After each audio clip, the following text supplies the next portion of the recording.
Dizer sobre o júri, que é aquele órgão constitucional que julga os que cometem crimes dolosos contra a vida. Dizer sobre a morte, para mim, é dizer sobre a vida, a minha própria. Porque foi no júri que eu encontrei, ao longo de mais de 20 anos de carreira no Ministério Público, a razão da minha existência profissional. Não há nenhuma dúvida que no verdor da juventude nós ainda não saibamos o que a vida nos reservou sobre o que pudesse vir a ser a nossa grande realização profissional. Houve no passado muito em moda uma época em que as pessoas faziam chamados testes vocacionais. E se perguntava se este tinha pendor para ser físico, aquele outro para ser advogado, outro para ser engenheiro, e se perguntava das vocações. Eu me formei em Direito muito jovem, eu dizia, aos 20 anos de idade, e eu próprio não sabia exatamente se aquela era a minha vocação, talvez indo ao mundo do direito, influenciado por razões paternas, vez que meu pai era advogado. Mas se estas razões me levaram ao mundo do direito, provavelmente as mesmas razões de pendor intelecto-afetivo me levaram ao júri, porque o meu pai foi um dia também advogado do Tribunal do Júri. Ainda quando se falava do júri romântico, quando o homem sacava de uma flor de um jardim para levar a mulher amada, de quando se falava ainda nos bondes da cidade, ou se acendiam os lampiões para se iluminar os nossos centros. Mas quando se falava num homicídio que ainda era um produto artesanal, que ali estavam embutidas razões de ordem objetiva ou subjetiva, mas, sem dúvida nenhuma, razões de foro muito íntimo do porquê alguém matara alguém, e estas razões haveriam de ser inteligentemente perscrutadas pelos grandes debatedores do plenário, que eram um advogado e um promotor. Época em que a cultura estava na moda, como dizia este recém-falecido Milor Fernandes, levei 35 anos para adquirir cultura, quando adquiri, saiu de moda. Vivemos hoje um tempo em que a expressão é daquela dita pelo grande Henrique Rojas, psiquiatra espanhol, quando traduz no título de uma das suas obras o homem moderno. Ele diz: o homem moderno hoje é o homem light. Nós temos o cigarro light sem nicotina, a cerveja light sem álcool, a manteiga light sem gordura e o homem light sem bandeiras a seguir, sem verdades interiores, sem lado, uma geleia. Perguntado de que lado ele está, ele se pergunta quem é ele, como se vivesse uma crise de identidade e já não sabe exatamente, por não saber quem é, já não sabe dizer de que lado estaria. Eu fui ao direito aos 20 anos e me perguntava então se teria alguma vocação ou se me realizaria em alguma área do direito. Mas foi aí que a vida foi confluindo e diz que a vida é isso, a recitar com Ralph Emerson, o grande filósofo americano. O vivente ou o escritor é como um patinador, ele vai um pouco para onde ele quer ir e outro tanto para onde os patins o levam. E quis a vida então me levar um pouco para aquilo que tinha sido a razão de ser paterna, que era ser um advogado do júri, e eu fui me descobrir do outro lado como promotor do júri, e por isso eu disse, combatendo os que matavam, fui descobrir a razão da minha vida e da minha existência. E se hoje a vida me reservasse os mais altos cargos da República, que devo dizer, não os aspiro, nenhum outro cargo me traria mais felicidade do que aquele que já me pertenceu e que jamais voltaria a mim por impossibilidade legal, que foi ter sido titular do primeiro tribunal do júri. Vivi com todas as forças que eu podia viver, a intensidade do meu espírito, a razão da minha existência, convictamente, pedindo a condenação de quem se reputava culpado, ou tendo a coragem ética, o civismo necessário de pedir a absolvição de quem julgava inocente ou entendia não haver provas suficientes que autorizassem a condenar. Quando eu digo convicção ética, é porque nunca fui balizado pelas vozes da imprensa. Tive a coragem cívica de apontar uma culpa ou de postular uma absolvição sem que houvesse o manietamento da mídia e sem que houvesse da minha parte nenhuma outra aspiração política, nenhuma aspiração comercial, nenhuma outra aspiração que não fosse exercer naquele prazo dos debates o máximo que a minha inteligência e as minhas forças pudessem convergir em favor da sociedade. Quando nós estamos aqui reunidos neste auditório, nós não estamos somente aqueles que fisicamente aqui aportam para falar do júri.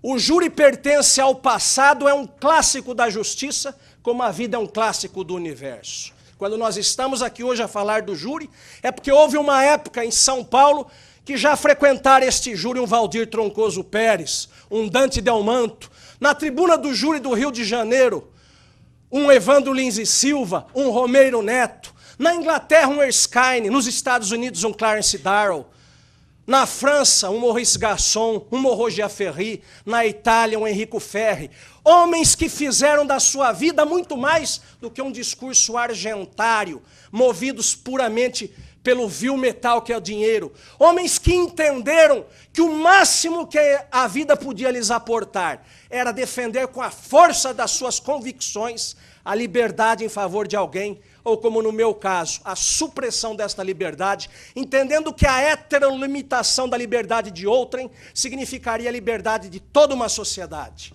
Homens que foram fiéis ao seu tempo, ao discurso à sua amada, que era a deusa da justiça. Que o seu pensamento e o seu falar traduzia-se com o seu agir, que não eram os hipócritas que vendiam o verbo pela verba, mas que defendiam com convicção, numa época em que o homem não era de cortiça e tampouco era de plástico. Numa época que o homem ainda tinha coragem de dizer as suas convicções, coisa que devo dizer, não é que nos falta hoje, é porque nós estamos tão tocados pelos chamados valores materiais, que os valores imateriais ou espirituais parecem que não existem. Me perguntaram numa entrevista há pouco se valia a pena, se compensava ainda ao advogado ser do júri. Eu dizia sem medo de me equivocar. Do ponto de vista financeiro, não sei dizer e não sei explicar. Mas do ponto de vista da realização profissional, nenhuma outra área do direito penal pode trazer tanta realização quanto o tribunal do júri. É onde há uma dialetização das vias cordianas com as vias intelectivas. É onde o cérebro se conjuga com o coração para, numa força única da atmosfera eletrizante do pensamento, você com toda a convicção pedir um sim que é um sim ou um não que é um não. No mais, você pode ir ao computador e pegar aqueles seus modelos já prontos de peça. No mais, você pode pedir emprestado a um seu colega como fazer uma contestação, um recurso e trocar os nomes e os fundamentos jurídicos ali estão.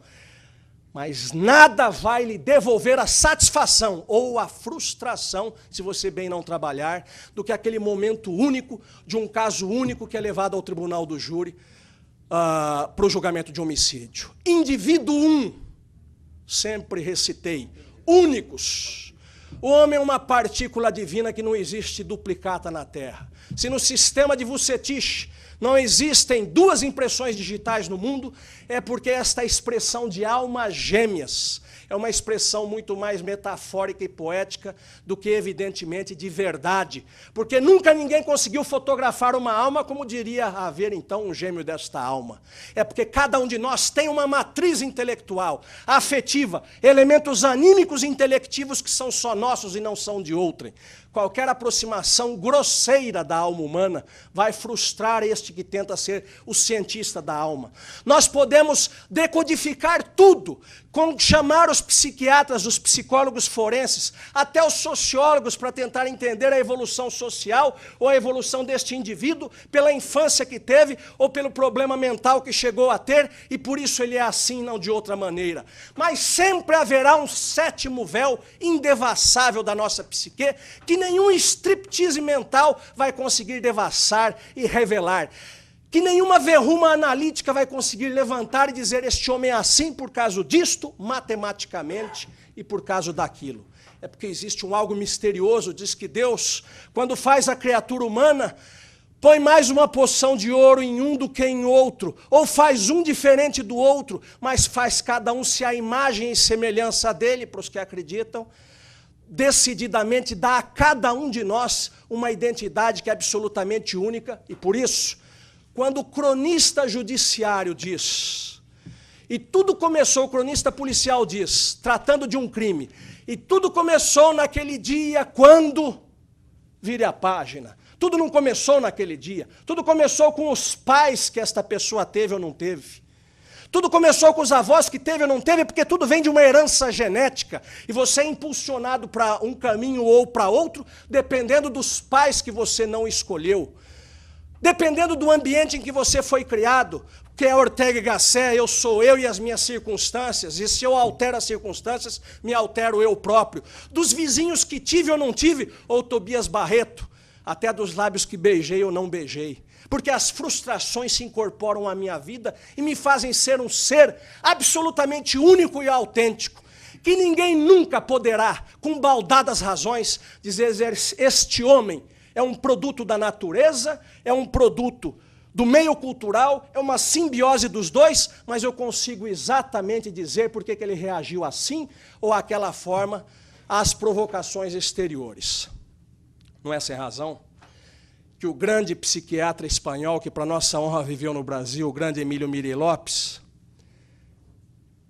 que é traduzido no nosso Código de Processo Penal num artigo em que pergunte aos professores de direito de processo penal, o desconhecem no mais das vezes, e eu tenho a honra de ser o primeiro e único no Brasil que trata e dá a dimensão ética a este artigo, que reputo da máxima importância no meu Código de Processo Penal anotado pela Saraiva, que é o artigo 6º, inciso 9º do Código de Processo Penal, diz: tão logo tiver conhecimento da existência de um crime, a autoridade policial deverá fazer isso, aquilo. São os primeiros incisos. Quando chega no inciso 9º, diz: levantar a vida pregressa do indiciado, o meio social onde vivia e financeiro, e o seu temperamento e caráter, e o antes e o depois do crime, para que se possa, então, entender a sua personalidade. Emílio Miri Lopes dizia: há fatores de reação individual, pessoal, que precisam ser analisados do porquê a pessoa foi ao crime ou não foi. É por isso que é importante, num crime de homicídio, muito mais do que saber o diploma legal que se aplica, uma vez que já está a ser julgado por alguém, o porquê que a pessoa cometeu ou não aquele crime. É por isso que quando se faz o exame antropométrico, que se pergunta o tamanho da pessoa e o peso que esta pessoa tinha, nos ajuda a entender se aquilo pode ou não ter sido uma legítima defesa. Porque a constituição corporal do indivíduo, por isso há que se medir o cadáver e há que se pesar o cadáver, e por isso há muitos inquéritos que não trazem essa ilustração, e o jurado acaba dando um tiro no escuro por não saber sequer o tamanho da vítima, e nós sabemos que, comparando o réu e a vítima, aquilo que a natureza criou tão diferente em matéria de estatura, às vezes só um 38 para igualar.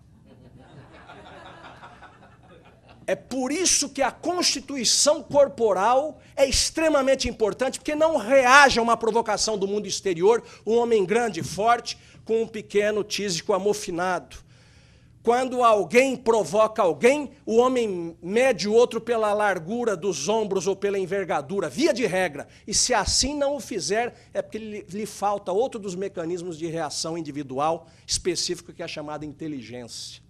Nós medimos o outro e aceitamos ou não o debate ou embate de acordo com a mensuração hipotética das nossas forças. Sem o que é uma profunda mentira. Sem o que é a embriaguez momentânea que já fez muita gente morrer. Sem o que é a inveracidade daqueles que descrevem uma cena do crime que não a conheceram. Um programa de televisão que passava num outro canal às 11h30 da noite, com um cidadão mais rotundo que o apresenta e hoje está numa grande emissora de televisão. Uma vez o entrevistador entrevista um conjunto que toca na noite de São Paulo, e um rapaz mais baixo diz que tocava, por ironia, um baixo. E o entrevistador lhe pergunta: e você nunca teve receio de tocar na noite, nunca deu nenhum problema? Ele falou: uma vez deu um problema, a luz apagou e voou pontapé e pancada para todo lado. E quando as luzes se acenderam, eu já tinha tomado um aqui, estava com o olho inchado, já levantei, porque eu sou valente, disse ele. Levantei e perguntou: quem é que me bateu? Levantou um grandão desse tamanho e falou: fui eu. Ele falou: não foi você, não. Porque nós vamos sempre eleger o nosso adversário. Nós vamos sempre tentar entender se nós podemos ou não podemos aceitar este duelo, este convite para o embate. Sem o que nós Vamos viver a vida do herói, diz que o herói é aquele que não teve tempo de fugir. A nossa inteligência nos recomenda ou não uma ação, uma reação. Então, o primeiro dos mecanismos de reação individual, diz Emílio Miri Lopes, é a constituição corporal. Depois vem o temperamento, que é a resposta fisiológica funcional da constituição corporal. Como são os nossos humores, as nossas glândulas, os nossos líquidos interiores que faz alguém ser mais ou menos nervoso do que outrem. Ainda assim é algo de uma herança genética, nós não escolhemos, como também são herdados a inteligência. Depois virão os chamados fatores mistos, o caráter. O que é o caráter? É a integração entre o temperamento, que é herdado, com aquilo que nós aprendemos, com os professores que tivemos, com os pais que tivemos, com os amigos que tivemos ou não tivemos. Esta transição do natural com o social forma o caráter. É por isso que nós temos razões para reagir sobre uma pancada ou sobre uma agressão exterior. Nós vamos reagir ou alguém nos provoca e nós queremos agredir, mas entram razões judicantes em nossa cabeça e nós não concluímos o ato que nós havíamos preparado. Porque vai me acontecer isto, porque vai me acontecer aquilo, e o meu caráter diz não faça. Embora o meu temperamento diga faça, o meu caráter diz não faça por aquilo que eu aprendi, pelas razões punitivas que a sociedade me ameaça. Depois disso, nós temos aquilo que é puramente aprendido, que são os mecanismos de reação individual, mas que nós aprendemos em sociedade. Que nós, na época que a legítima defesa da honra estava na moda, que o marido matava a mulher sob a desculpa da traição ou da honra, o comportamento médio da sociedade determinava isso. E ainda que o indivíduo tivesse pendores para não fazer ou não agir assim, havia um comando social que funcionava como uma determinante sobre o seu pensamento, e ele acabava por ir a um ato do qual se tornava profundamente arrependido no futuro, mas era determinado por uma razão coletiva que lhe ensinara a ser assim. O que se quer dizer com isso é que o crime não nasce no dia em que ele acontece. O crime nasce porque Pedro é filho destas pessoas, neto daquelas outras, porque viveu neste bairro e não naquele, porque é fruto desta pobreza ou desta riqueza, porque encontrou Maria e do encontro dos dois se definiu o destino de ambos.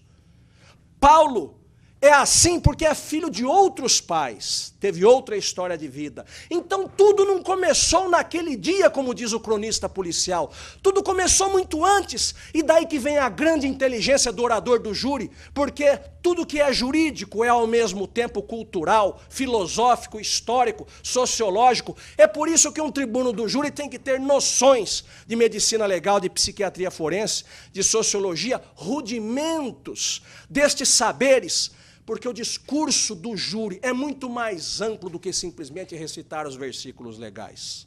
Numa frase emblemática, num pensamento único do grande Pedro Vergara, dizia, recitado depois no Rio de Janeiro pelos grandes tribunos do júri, o penalista Pedro Vergara dizia: a imensidão da alma humana é muito grande para ser contida nas estreitezas de uma norma penal.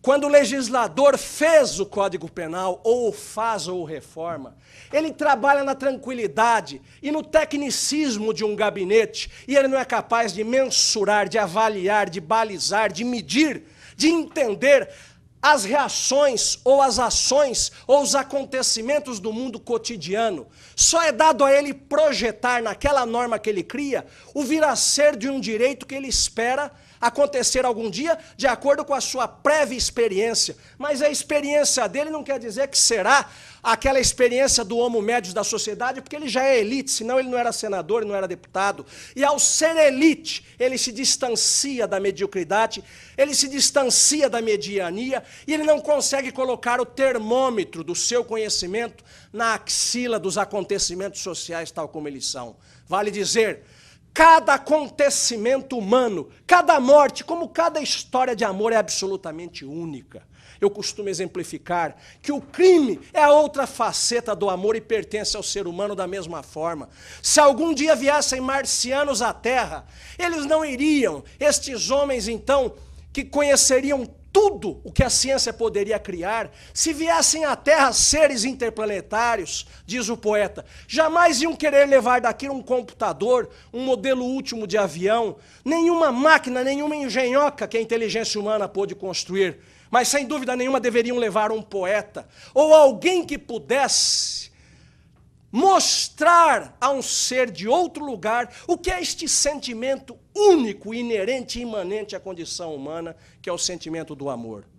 Mas tão verdadeiro quanto ele, tão puro quanto ele, mais triste do que ele, e às vezes nascido dele, o outro lado, porque quem mais odeia às vezes é quem mais amou, e aí estão os crimes passionais hoje um tanto fora de moda, mas ainda existem, a dizer, o crime ele se reproduz no artigo 121 do matar alguém, mas quando se pergunta quem matou quem, significa que há duas pessoas, la coupe pénale, como dizem os franceses, la pareja penal, como dizem os espanhóis. Há dois, e estas duas pessoas, só elas, provocaram esta ação deste jeito, que não seria decodificado numa norma pura que aí está, no papel. É por esta razão que o artigo 593 do Código de Processo Penal, no parágrafo 3º, diz que não há segunda apelação por decisão manifestamente contrária à prova dos autos.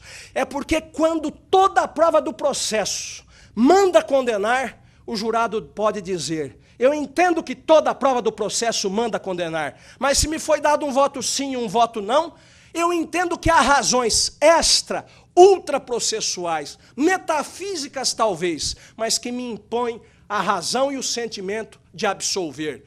Ele estará decidindo contra a justiça em absoluto. O próprio Código de Processo Penal abriu uma permissão para isso. Você pode decidir manifestamente contrário à prova dos autos e caberá à parte vencida somente uma apelação. Se numa segunda vez, novamente o jurado, decidir manifestamente contrário à prova dos autos, significará que há um direito que emerge da sociedade e que não necessariamente foi cristalizado em norma pura, como teria feito o Poder Legislativo. Significa dizer que o jurado cria a lei para o caso concreto. Significaria dizer que o jurado faz exatamente o que pensa ser justiça para a sociedade. É Anatole France que dizia, os interesses da justiça são sagrados. Os interesses dos delinquentes, 2 vezes sagrados. Mas os interesses da sociedade, 3 vezes sagrados.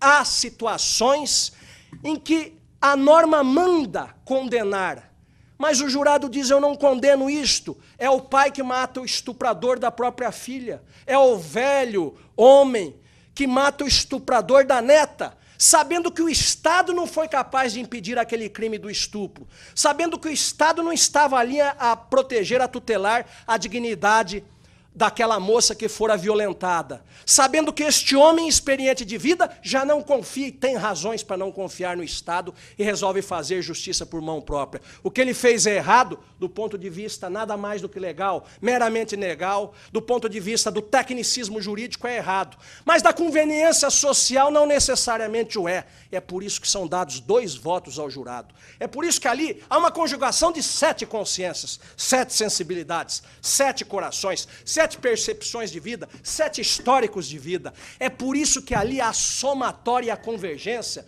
de todas estas visões, para que na maioria dos votos se entenda por condenar ou se entenda por absolver. O júri, ele é diferente dos demais crimes por uma razão muito inteligente. Quando se diz que Manuel é acusado de estupro, Joaquim é acusado de roubo, Pedro é acusado de tráfico de drogas, a pergunta que a mediania da nossa sociedade faz não é diversa da que faz o promotor, da que faz o advogado, da que faz o juiz. A pergunta é se existem provas para condenar ou não. Mas quando diz que Pedro matou Paulo, ou Manuel matou Maria, ou Joaquim matou Luiz, no Brasil só uma pergunta é cabível. Antes de saber se existem provas, é por quê? É porque, como dizia o grande Shakespeare, a todo porquê corresponde um portanto. É porque há, no nosso íntimo, nas nossas convicções, razões defensórias suficientes para entender aquela conduta humana aquela matriz de alma intelectual que determinou aquela conduta com todas as suas concausas evidentemente existentes. Porque o homem, quando ele age ou reage, é só no momento do seu ato que ele é daquele jeito. O café que eu tomei ou deixei de tomar opera uma transformação 5 minutos depois, meia hora depois de eu tê-lo tomado, por exemplo, se o tomei, dependendo da minha especial condição de ser, porque há pessoas que são mais ou menos sensíveis aos efeitos da cafeína. Há uns que tomando um bule de café à noite dormem, outros tomando uma xícara perdem o sono. O café existente na sociedade é o café que existe a tudo. Há pessoas, pela sua especial condição de ser, tornam-se mais ou menos nervosos, perdem ou não perdem o sono, vão da depressão à síndrome do pânico, pela mesma situação que a outros nada diz. É por isso que cada um de nós reagimos ou não, de uma forma que é absolutamente única. E nós não podemos pautar o outro por uma projeção meramente matemática de quem nós o somos. É por isso que o grande Troncoso recitava maravilhosamente um filósofo francês que dizia: tenhamos piedade uns dos outros. O sentimento da piedade, o sentimento da clemência, nunca faltou a este promotor de justiça do júri. Venho à casa dos advogados com o orgulho e com a satisfação com que vou no Ministério Público, porque nunca traí o meu pensamento, nunca fui um hipócrita da minha ação. Sempre entendi que uma inocência martirizada é o pior dos crimes a que pode se submeter o ser humano quando acusa. Sempre entendi que a inocência deve ser dita inocente, inocência, e que o Estado deve responder por um ato mal feito. Sempre entendi da mesma forma que os bons debatedores do júri devem ter a consciência e o respeito, se não aos outros, a si próprio, de quando pedirem a condenação ou absolvição de alguém, o façam com razões que a si próprio se convençam ou os convençam. Que estudem um pouco mais disso que é a chamada alma humana, que nunca ninguém fotografou, é como a soberania. Eu nunca vi a foto de uma soberania de um país. Como eu nunca vi uma foto de uma alma humana, como no processo penal eu nunca vi a foto do que seja justa causa. São situações que a gente pensa, e como dizia o grande Carlos de Araújo Lima, é como a justiça, o júri é como Deus, é mais sentido do que definido. É por isso que quando nós vamos tentar reunir as razões porque alguém foi para aquele ato ou não, nós devemos saber que sempre haverá razões recônditas, imanentes àquela criatura humana que sequer nós, com as nossas aproximações científicas e mesmo afetivas, conseguimos identificar. Há gente que comete o crime de matar, que encontra razões no seu intelecto, mas as razões não estão aqui, estão em alguma outra parte, alguma célula, escondida ou recôndita do nosso corpo, que nós não sabemos dizer o porquê que nós fomos para aquele ato ou não. Cada um de nós somos uma absoluta individualidade. O grande Heráclito, pai da dialética, dizia: não se desce 2 vezes o mesmo rio, porque na segunda ele não será o mesmo. Talvez se não tivesse tomado aquele café ou aquele copo de cerveja, que a cerveja um faz alegre e a outro pode fazer criminoso, que o álcool mais a personalidade dá o crime ou dá a poesia. Vinícius de Moraes compunha embriagado, outros compõem sinfonias tristes e marchas fúnebres embriagados. Vai depender da personalidade e da especial condição de ser de cada indivíduo. Como há razões do cotidiano que o cidadão não faz outras contas, ele diz com convicção, porque ele não é capaz de algarismar na sua cabeça ou de quantificar se aquilo é uma legítima defesa ou não. Ele simplesmente internaliza ou interioriza um pensamento que diria na linguagem popular assim: eu prefiro ser julgado por 7 do que carregado por 6. Significa que ele está agindo em legítima defesa, ainda que ele não possa dizer das razões de direito pela qual ele faz aquilo. O júri não pode ser banalizado.